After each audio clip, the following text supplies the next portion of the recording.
Alright, what's the deal, everybody?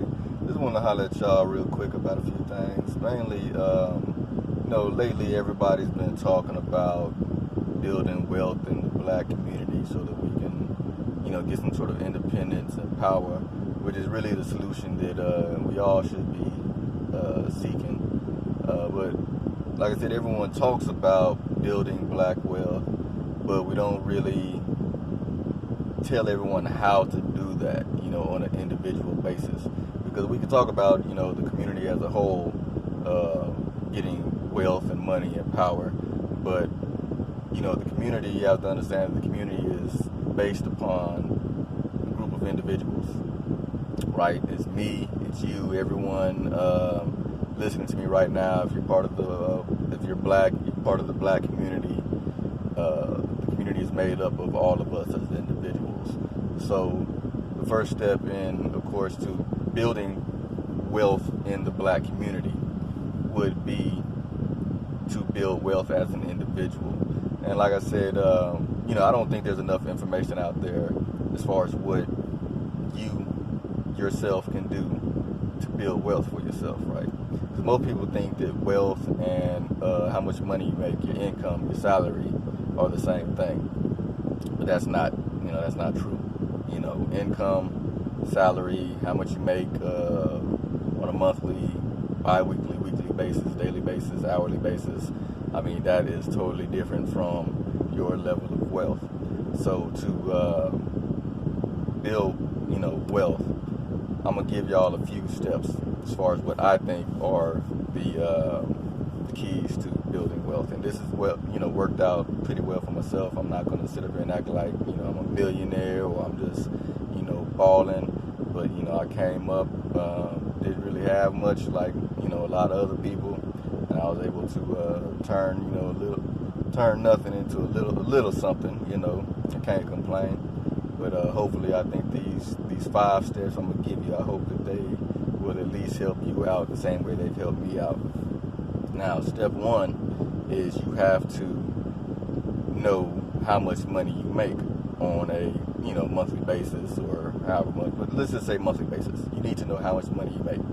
Now, a lot of y'all will say that's ridiculous. Like, how can that be the first step? Of course everyone knows how much money they make, but that's not true. Trust me, there's a lot of us out there that do not know how much money they make on a monthly or regular basis. And a lot of people, they have jobs where you have an inconsistent you make an inconsistent amount of money. You may not be on salary, or you may not be on a hourly wage where you get a regular check every time period. You may work a different amount of hours each week or each month, and so it's kind of inconsistent. And you have some people who, you may work in a service industry, or there's a lot of different industries you can work in where your income every month may be different. And believe me, I know people like this who, if you ask them how much that money they made last month, they can't tell you. And I'm not saying, they're not going to tell you because, they want to keep it private, but like they literally don't know how much money they make on a regular basis. And so the first step is to know how much money you make. Because if you don't know how much money you make, you don't know how you're spending your money or what you're doing with your money. Some people, they think they're broke. They think they're poor. But then you ask them how much money they're making, they can't tell you.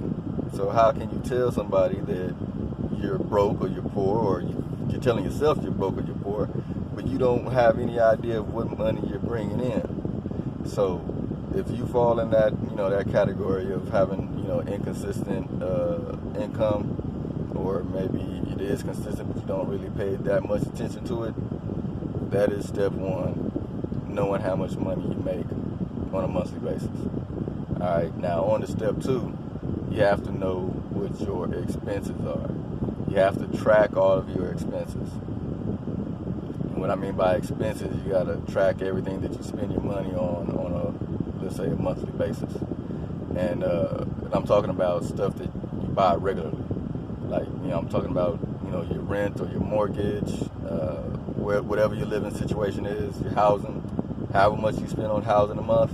Of course, you should know, but, you You have to keep track of that, all of your monthly bills, keep track of that. You get give yourself a estimate of how much you spend on, gas, food, basically all your necessities. Anything that you have to pay for regularly on a monthly basis, you need to keep track of. Okay, that's all of your utilities, all of your bills, whether it be credit cards, all of that. Anything you pay for on a regular basis, even if it's just stuff for fun, lunch, entertainment. Keep track of what you're spending your money on. Okay, because once you keep track of what you spend your money on, you can see what you can cut out of the equation. You can see what you're spending too much money on. Let's say you track all your bills for a month and you realize you spend, let's say, $200 going out to restaurants in a month, and just for dinner. I'm not even talking about like getting lunch, while you're at work during the day. I'm talking about like this, let's say, going to restaurants on the weekends or just dinner. When you really see that, you can say, dang, that's, a lot of money. If it's just you by yourself, you might see that as a lot of money. And you can say, let me cut that down to $150, $100. Keep track of how much you're spending on lunch. You may say, hey, let me, cut this down by $25 a month. And that's the extra $25 you could put towards something else. That money you save going out to dinner, that's money you could put towards something else. You see, those are just examples. You might find out you're spending, for those who like to go to the club and ball out, I hope y'all aren't going to the club now with the Rona, but for all y'all who do like to go to the club and ball out, you may not even, a lot of people who go to the club and buy drinks and bottles and all that, they don't even realize how much money they spend until a couple days later when they, look at their bank statement. You know what I'm saying? So if you live life like that on a regular basis where you just, go out and like to have fun and don't keep track of it, that's one of those situations where you can actually keep track of your expenses and you can see where you're spending your money and how you can, cut some of that out. And one of the biggest things that eats up a lot of people's money. Now this isn't me. I guess I'm kind of old school, but a lot of people who have these subscription services, subscriptions to all these different music services like Tidal, Spotify, you name it, Netflix, Disney Plus, basically all these services would cost you $5, $10, $15 a month. And when you sign up, of course, you look at it and you say, well, that's just a couple dollars. And but when you add up all these services, some of them you don't even use, some of them you forget about, and you're spending a lot of money on a monthly basis towards stuff that's, you probably don't need, or you probably don't use, or it's probably redundant, you know what I'm saying? You got Hulu, you got Sling, you got Netflix, and it's like, are you even using all this stuff? You know what I'm saying? But subscription services, the people they sign up for, man, and you forget about it, and like I said, you don't check your statement, or you don't take that $5, $7, $10 serious, man, that stuff starts adding up. And then plus you got some people who have these gym memberships. Like I've heard about people who have multiple gym memberships. Like that's crazy to me. Like how many different gyms, like different companies you going to? Like what do you need more than one gym for? Like that's crazy. And these gym memberships you paying what? Usually $20, $30. Then you might have that one cheap gym that's $15. Man, this stuff, it adds up. So like I said, man, you keep track of your expenses, see whatever you're spending all your money on, and then you see what you can cut out. All right, so that's the second step. Third step, you have to build a budget. Now, a lot of people, you're not good on budgeting, or it's not fun, and you're right, it's not. But again, if you're really serious about building up your wealth and trying to get ahead in life, all right, my bad. I cut out for a second. But like I was saying, man, if you're really serious about building your wealth and improving your financial situation, then yeah, you're gonna probably have to, do some budgeting. Now, if you've done step one and you got step two, that naturally takes you into step three.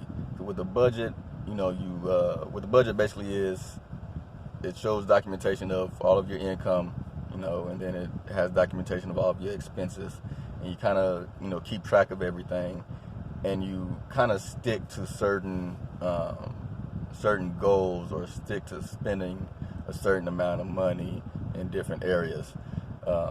Some stuff is going to be the same each month. Like I said, as far as your utilities and housing, usually that's going to be about the same.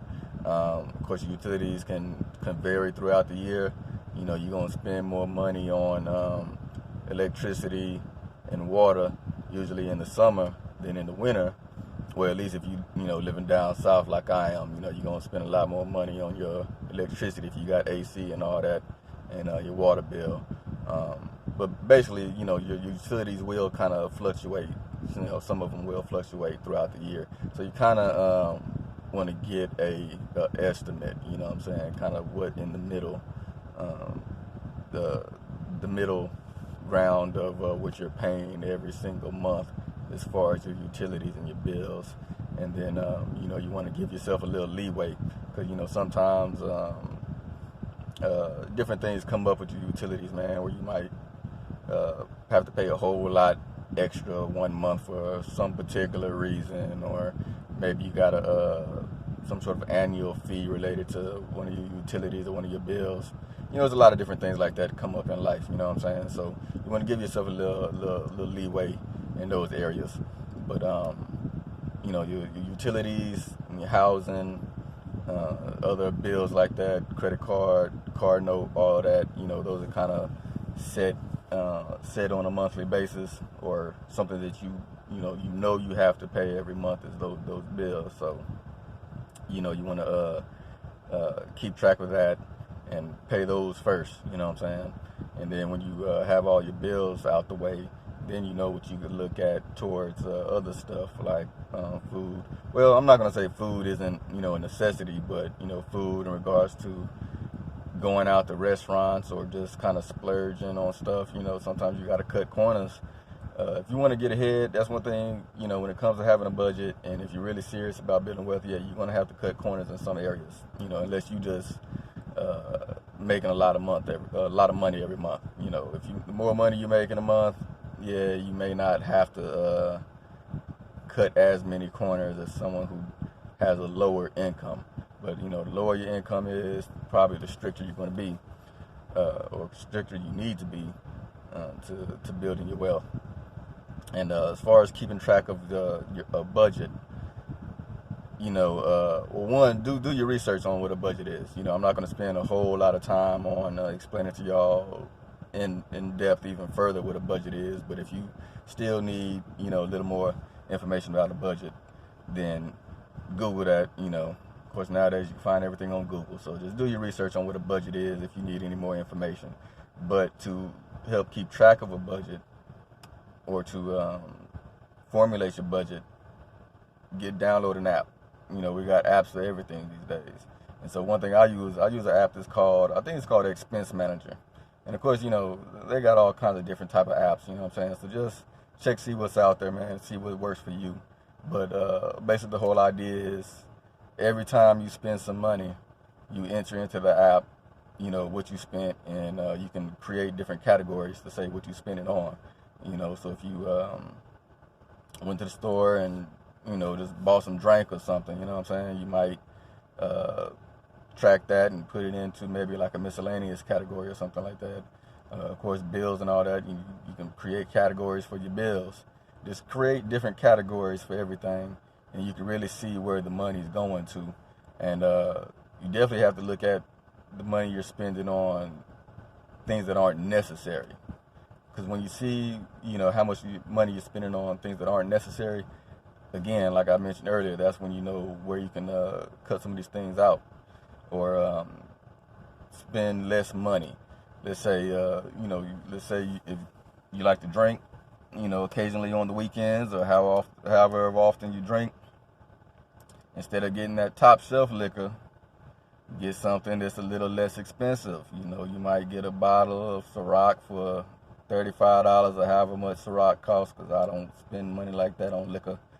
Because like I said, I'm serious about, you know, building my wealth and cutting corners and saving money. So yeah, I'm not going to spend $35 on a bottle of Ciroc on a regular basis, or might not get that Hennessy.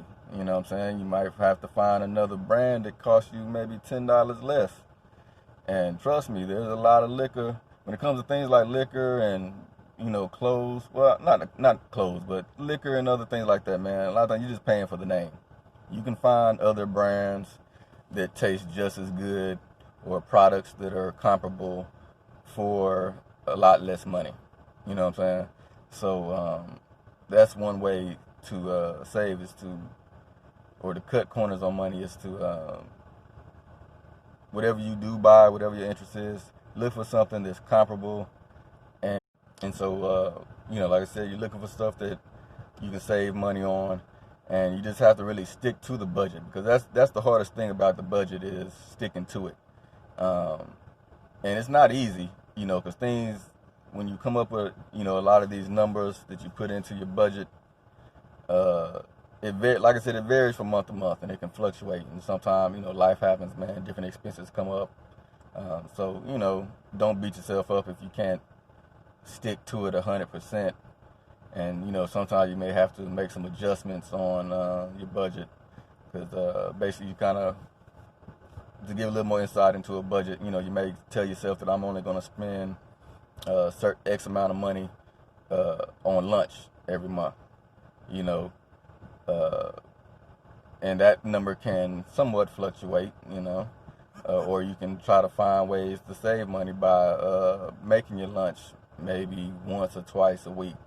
That'll save you a lot of money. So you just kind of look at different things like that.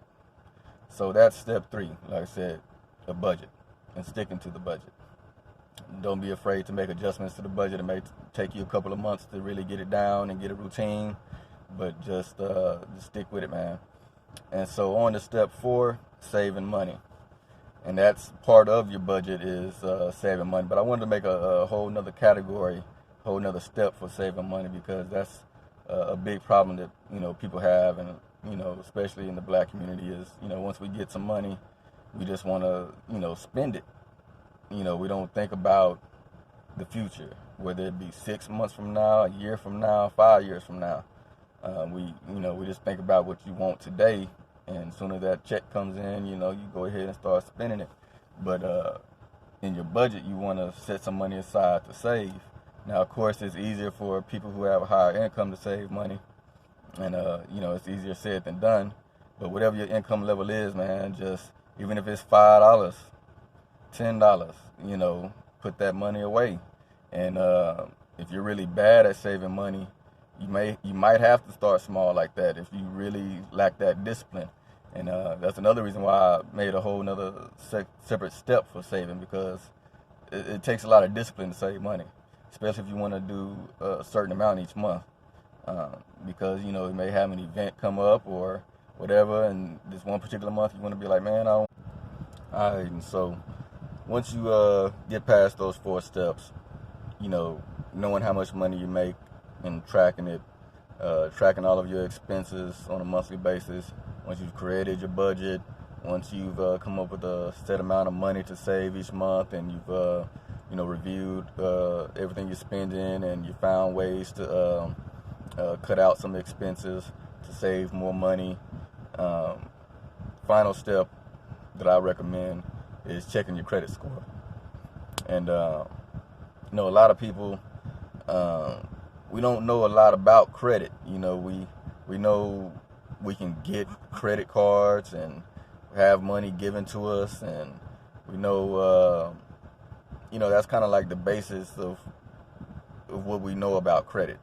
But, you know, you need credit to, or at least good credit to, you know, buy a house. You know, it can even affect you just renting a house in some situations. Your credit score can affect buying cars. there's a lot of different things your credit score affects. And, that's something, if you don't know much about credit and credit scores, do your research on it. Like, of course I could spend a lot more time trying to explain that to you, but, you got to put some effort into it yourself to figure out, at least get a general idea of what credit is and what your credit score is and how beneficial it could be or even detrimental. So do your research on credit and credit scores and then find out what your credit score is. Now you can get your credit score for free. I believe just Google free credit report. There's a certain website because there's 3 different credit reporting agencies, right? And you can Google free credit report, and there's a service that'll give you your credit score. I believe once a year you can request your credit score from these 3 different companies. And I believe they give you details on what's actually on your report. So if you have, a utility bill or something some years ago you didn't pay, or just any sort of bill you didn't pay, it might come up on there. And then once you know your credit score and know what your credit report is, you can kind of clean it up. And you can see where you're at in life, as far as your credit score. Because this credit score, if you go to get a car, and let's say your credit isn't that good, and they might give you the APR, the little interest rate on your car, let's say 5-10%, let's say like 10% or something. If you have bad credit, they might give you something like, yeah, so they give you this interest rate of like 10%.